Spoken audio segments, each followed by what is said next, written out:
बड़े लड़ैया महोबा वाले इनकी मार सही न जाए। एक को मारे दुई मर जावे, तीसरा खौफ खाए मर जाए। ये पंक्ति सुनते ही आपको समझ आ गया होगा कि आज हम बात करेंगे महोबा के दो महान शूरवीर योद्धा आल्हा उदल की। ये कहानी शुरू होती है कलिंजर के चंदेल राजा परमाल से, जब उन्होंने महोबा को अपने राज्य की राजधानी घोषित किया था। और उसी दौरान लगभग एक ही समय में उस राज्य में 5 पुत्रों का जन्म हुआ था, जो आगे चलकर महोबा के पंचवीर कहलाए। महारानी ने राजकुमार ब्रह्मकुमार को जन्म दिया। वहीं राजपुरोहित के घर पर ढेबा नाम के बालक का जन्म हुआ। ये बालक वीर होने के अतिरिक्त ज्योतिष विद्या का भी ज्ञानी था। ढेबा को परिभाषित करते हुए कहा गया है कि मीत विपतिया के ढेबा है, ऐसो मीत मिलन को नाही। अर्थात विपत्ति के मित्र ढेबा है और ढेबा जैसे मित्र आसानी से नहीं मिलते। वहीं तिलका मलखान नाम के पुत्र को जन्म देती है। कहा जाता है कि मलखान का शरीर वज्र की तरह कठोर था और युद्ध के समय वो पैर जमाकर लड़ते थे। मलखान को परिभाषित करते हुए कहा गया है कि पांव पिछाड़ी दैन न जाने जंघा टैक लड़े मलखान। फिर देवलदे ने एक पुत्र को जन्म दिया जिसका नाम था आल्हा। आल्हा के जन्म के बाद देवलदे पुनः गर्भवती हुई, परंतु उसी समय मांडोंगर के बघेल राजा ने महोबा पर आक्रमण कर दिया। यह वो आक्रमण था जिसने महोबा का इतिहास बदल दिया। इस युद्ध में मांडोंगर के राजा बघेल दक्षराज और वत्सराज को कैद कर लिया था। बघेल ने उन दोनों को मारकर उनका सर बरगद के वृक्ष पर टांग दिया था। फिर कुछ महीनों बाद उदल का जन्म होता है। कहते हैं कि जा दिन जन्म भवा उदल के, धरती धसी 2.5 हाथ। अर्थात जिस दिन उदल का जन्म हुआ था उस दिन धरती 2.5 हाथ धस गई थी। उदल के जन्म से देवलदे खुश नहीं थी, ना ही उन्होंने उदल को पुत्र रूप में स्वीकार किया। इसीलिए उदल का पालन पोषण मलहना परमाल की पत्नी ने किया था। धर्म की माता है मलहने, जो उदल को लियो बचाए। राजा परमाल ने इन 5 वीरों को एक साथ पढ़ाया, लिखाया और अस्त्र शस्त्र की शिक्षा प्रदान की। इनके बड़े होते होते इनकी वीरता के चर्चे पूरे राज्य में होने लगे थे।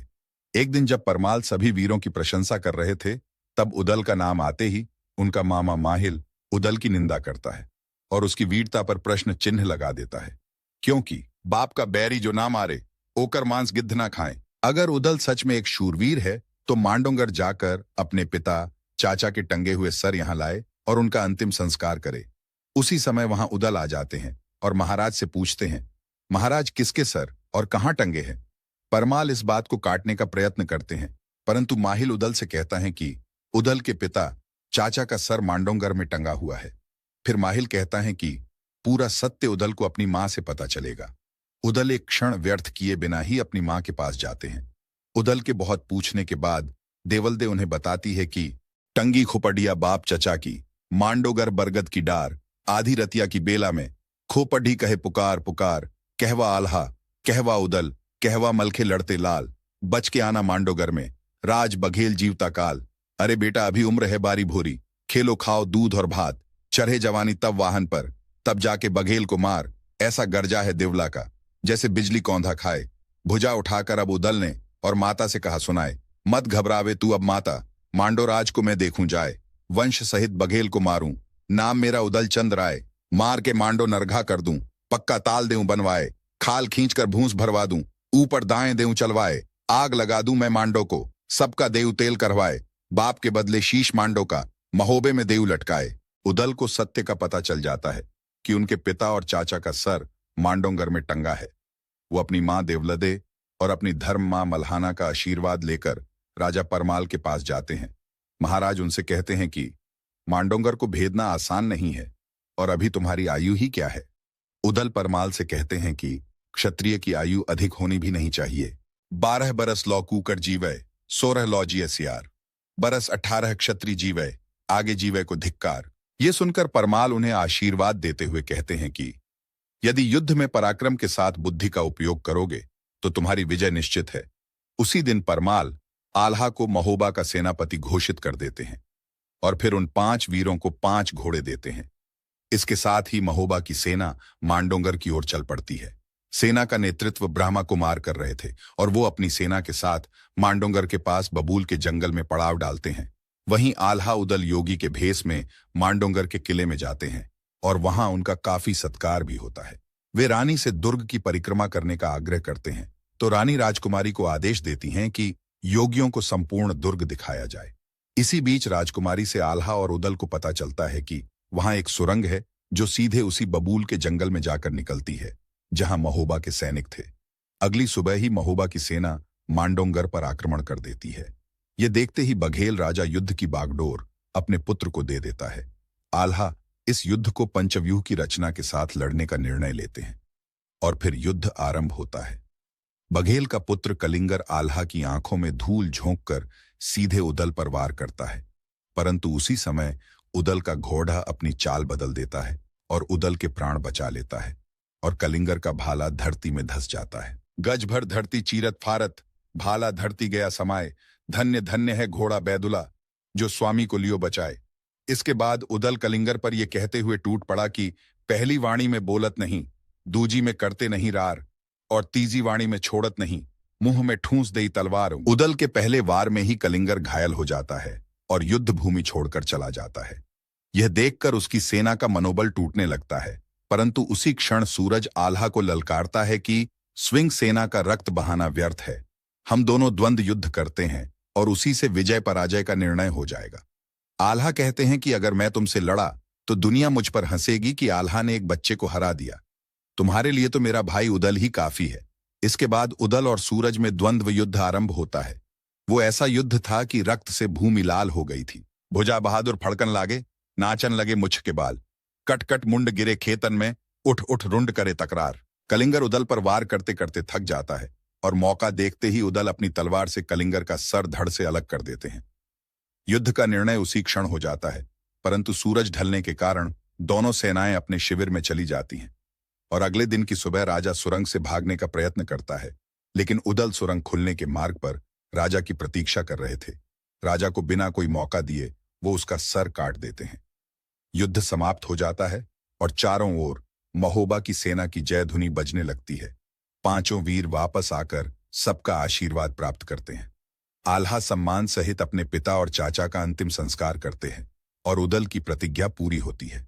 हर तरफ आल्हा उदल की जय जयकार हो रही थी, लेकिन ये कहानी यही समाप्त नहीं हुई, क्योंकि जब चुनौती वीरों के पास नहीं जाती तो वीर स्वयं चलकर चुनौती के पास जाते हैं। आल्हा उदल बड़े लड्डैया, चमचम चमक रही तलवार, मची खलबली रण में भारी होने लगे वार पर वार।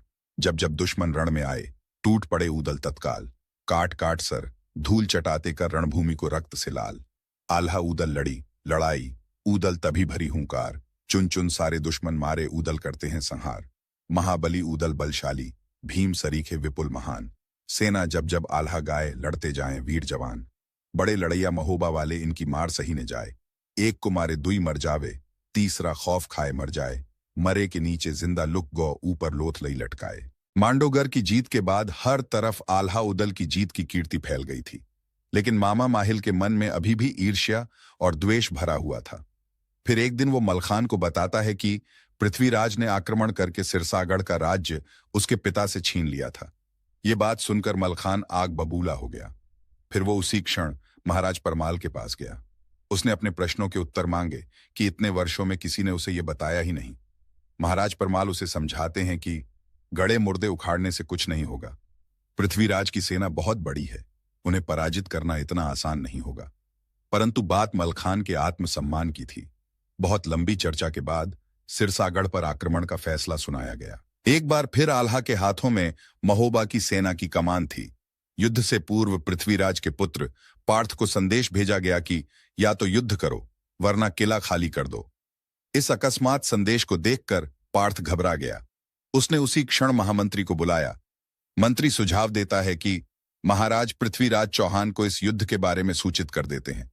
पार्थ उसकी बात मान लेता है और अपने पिता को पत्र भेजता है। पृथ्वीराज तुरंत अपनी सेना को सिरसागढ़ के लिए रवाना होने को कहते हैं। महाराज का हुक्म सुनते ही पृथ्वीराज का सेनापति चामुंडा राय 10,000 सैनिकों की सेना लेकर सिरसागढ़ के लिए रवाना हो जाता है। वहीं दूसरी तरफ महोबा की सेना सिरसागढ़ की सीमा तक पहुंच गई थी। अगले ही दिन महोबा की सेना सिरसागढ़ पर आक्रमण कर देती है। फिर 6 दिनों तक घनघोर युद्ध होता है। घोड़ा विचला था उदल का, जिसमें बहे हजारों जवान, आधी जमुना में पानी बहे, आधी में रक्त की धार, एक को मारे द्वि मर जावे, तीसरा खौफ खाए मर जाए, मरे के नीचे जिंदा लुक गौ ऊपर लौथ लई लटकाए। 7वें दिन उदल ने सिरसागढ़ के राजा पार्थ को तलवार मारकर घायल कर दिया। राजा पार्थ आल्हा उदल के पराक्रम के आगे वहां से भाग खड़ा हुआ। जब तक पृथ्वीराज खुद नहीं आ जाते आल्हा उदल से पार पाना मुश्किल था। खुशकिस्मती से चामुंडराय 10,000 की सेना के साथ सिरसागढ़ पहुंच गया था। उसे लगता था कि वह इतनी विशाल और कुशल सेना के साथ चंदेलों को कुचल कर रख देगा। अगले दिन उसने व्यूह रचना कर आल्हा और उदल को घेर लिया। खुद को घिरा देखकर उदल ने चामुंडा को ललकारा, यहां बूढ़े घोड़े काम न देवे, जहां 12 माह चले तलवार। आल्हा उदल के पराक्रम के आगे चौहानों की एक न चली। चामुंडराय और राजा पार्थ को भागकर पृथ्वीराज के पास जाना पड़ा। सिरसागढ़ फिर से चंदेलों का हो गया। सिरसागढ़ की लड़ाई जीतने के बाद आल्हा उदल का ओहदा बहुत ऊंचा हो गया था। पूरे भारत में आल्हा उदल के नाम का डंका बज रहा था। राजा परमाल ने मलखान को सिरसागढ़ का प्रभारी बना दिया था, लेकिन माहिल अब भी यही सोच रहा था कि ऐसा क्या किया जाए कि आल्हा उदल का ये यश अपयश में बदल जाए। एक दिन आल्हा उदल को एक गंधर्व ने 5 घोड़े दिए, जिनका नाम पक्षीराज, मृगराज, राजसुजान, पवनवेग और मानवेग था। ये घोड़े इस तरह से भागते थे कि लोगों को लगता था कि ये घोड़े हवा में उड़ रहे हैं। आल्हा उदल उन घोड़ों को युद्ध के लिए तैयार करते हैं। वहीं माहिल को एक विचार आता है। वो अपनी बहन मल्हना के पास जाता है और उसके कान भरता है कि आल्हा उदल के घोड़े खरीदने के पीछे कोई षड्यंत्र है। वो कहता है कि आल्हा उदल के मन में खोट है, ये दोनों महाराज को मारकर गद्दी पर कब्जा करना चाहते हैं। माहिल की बात सुनकर मल्हाना की बुद्धि भ्रष्ट हो जाती है और वो महाराज को सूचित करने जाती है। परमाल आल्हा उदल का पक्ष लेते हैं, परंतु मल्हाना एक नहीं सुनती और हठ कर लेती है कि आल्हा उदल से उनके वो घोड़े ले लिए जाए।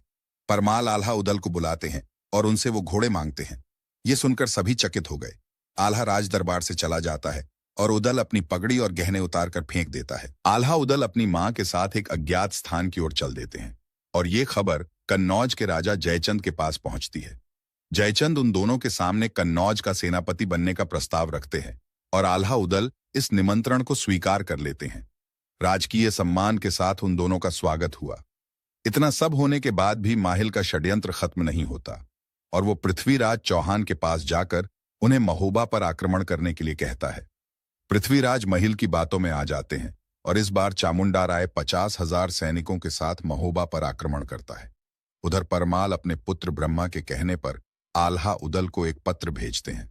अपनी माता की आज्ञा लेकर दोनों भाई महोबा जाने के लिए तैयार हो जाते हैं। इस बात से जयचंद बहुत प्रसन्न होते हैं और 50,000 सैनिकों को महोबा भेज देते हैं। आल्हा उदल के महोबा पहुंचने के बाद युद्ध आरंभ होता है। चामुंडा राय आल्हा को देखकर घबरा जाता है। भयंकर युद्ध शुरू होता है। दोनों दल दिल खोलकर लड़ते हैं और इसी बीच चामुंडा राय आल्हा से मल्ल युद्ध करने के लिए कहता है। आल्हा चुनौती को स्वीकार कर लेता है और उन दोनों के बीच 3 घंटों तक मल्ल युद्ध चलता रहा और फिर आल्हा ने चामुंडा राय को हरा दिया। एक के बाद एक महोबा के योद्धा सबको पछाड़ते हुए युद्ध जीतते जा रहे थे। एक दिन उदल आल्हा से मिलने के लिए उनके कमरे में जाते हैं और कहते हैं कि वो गंगा दशहरा के दिन बिठूर जाना चाहते हैं। आल्हा का बेटा इंदल भी साथ जाने की बात कहता है। फिर चाचा भतीजा बिठूर की तरफ चल देते हैं। गंगा दशहरा के दिन दोनों ने स्नान किया और फिर अपने खेमे की ओर चल दिए। रास्ते में इंदल ने मेले में जाने की बात कही तो उदल ने उसे जाने की आज्ञा दे दी। इंदल मेले में गए और वहां बल्क बुखारे की राजकुमारी चित्ररेखा ने इंदल को देख लिया और वो इंदल पर मोहित हो गई और उसने अपनी दासी को इंदल के पास भेजा। चित्ररेखा इंदल के सामने विवाह का प्रस्ताव रखती है, लेकिन इंदल उसे मना कर देते हैं। तब चित्ररेखा ने अपने सिपाहियों को बुलवाया और इंदल को कैद कर लिया। साथ ही उसने इस बात को गोपनीय रखने का आदेश दिया। दूसरी तरफ उदल इंदल का इंतजार कर रहे थे। उदल को जब पता चला कि इंदल लापता है तो वह विचलित हो गए। उदल ने पूरा मेला देख लिया, लेकिन इंदल नहीं मिला। उसी मेले में माहिल भी था और जैसे ही उसे पता चला कि इंदल गायब है, वो तुरंत आल्हा के पास पहुंच गया। माहिल ने कहा, देखो आल्हा उदल की कोई संतान नहीं है, इसीलिए वो सोचता है कि उसके हिस्से की सारी संपत्ति इंदल ले लेगा। उदल ने तुम्हारे पुत्र इंदल को मार दिया। जैसे ही उसने डुबकी लगाई, उदल ने तलवार से वार करके उसका सिर धड़ से अलग कर दिया। सिर और धड़ गंगा में ही बहा दिए। आल्हा को पहले तो विश्वास नहीं हुआ, परंतु माहिल ने गंगा जी की सौगंध ली तो विश्वास हो गया। जवान पुत्र की हत्या पर किसे क्रोध नहीं आता। आल्हा भी आग बबूला हो गया। माहिल की हरकत से अनजान उदल आल्हा के पास जाता है और उसे देखते ही आल्हा अपने भाई उदल को पीटने लगता है। उदल के लिए आल्हा पिता से बढ़कर थे। उसने बिना कुछ कहे सब सह लिया। ये सब देखकर आल्हा की पत्नी सोनादे अपने आप को रोक नहीं सकी। उसने आल्हा का हाथ पकड़ लिया और उदल को छोड़ने के लिए गिड़गिड़ाने लगी। आल्हा ने हाथ रोक लिया लेकिन उसने झल्लाद बुलवाए और आदेश दिया कि ऊदल की हत्या करके इसकी आंखें सबूत के तौर पर मुझे लाकर दो। झल्लाद चले तो सोनादे साथ चली।